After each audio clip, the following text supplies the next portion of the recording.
ভবদহ যেন এখন আর ৩৩০ কিলোমিটার এলাকার নাম নয়, হয়ে উঠেছে দুঃখের প্রতীক। জল, কাদা আর হাহাকারে ঘেরা খুলনা যশোরের এক বিষণ্ণ জনপদ। ১৯৬১ সালে এই অঞ্চলের জলাবদ্ধতা নিরসনে পানি উন্নয়ন বোর্ড ৫টি স্থানে ৪৪টি স্লুইস গেট স্থাপন করে। বর্তমানে ২১টি কপাটের মধ্যে ১৮টি পলিজমে বন্ধ, ফলে নাব্যতা হারিয়েছে মুক্তেশ্বরী, শ্রীহরি ও টেকা নদী। আগে ভবদহ বিল দিয়ে ২৭টি বিলের পানি নদীতে গিয়ে নামত।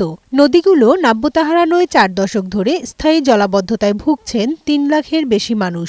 যশোর সদরের কিছু অংশ, অভয়নগর, মনিরামপুর ও কেশবপুর এবং খুলনার ডুমুরিয়া ও ফুলতলার অধিকাংশ বাড়িতে পানি উঠেছে। নষ্ট হয়ে গেছে হাজার হাজার কৃষকের ফসল। খুব মারমান্তিক অবস্থা, আমরা এই অবস্থায় আছি। খনন করার পর নিষ্কাশন ব্যবস্থা করে দিয়ে আমাদের নিচে নামা দিতে হবে, পাইকগাছা কবিলমণি পর্যন্ত দিলে তাহলে আমাদের পানি নিষ্কাশনের ব্যবস্থা ভালো হবে। রাস্তা ডুবে বিচ্ছিন্ন হয়ে পড়েছে যোগাযোগ।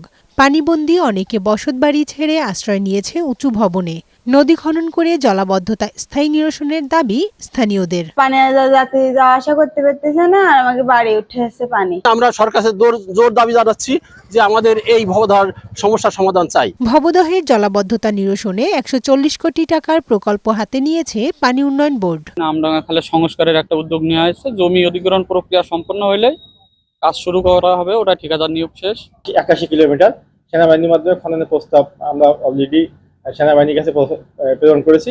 সেনাবাহিনী এই প্রকল্প বাস্তবায়ন করবে বলে জানিয়েছে সংস্থার কর্মকর্তারা। কানিজ নুসরাত, বৈশাখী সংবাদ।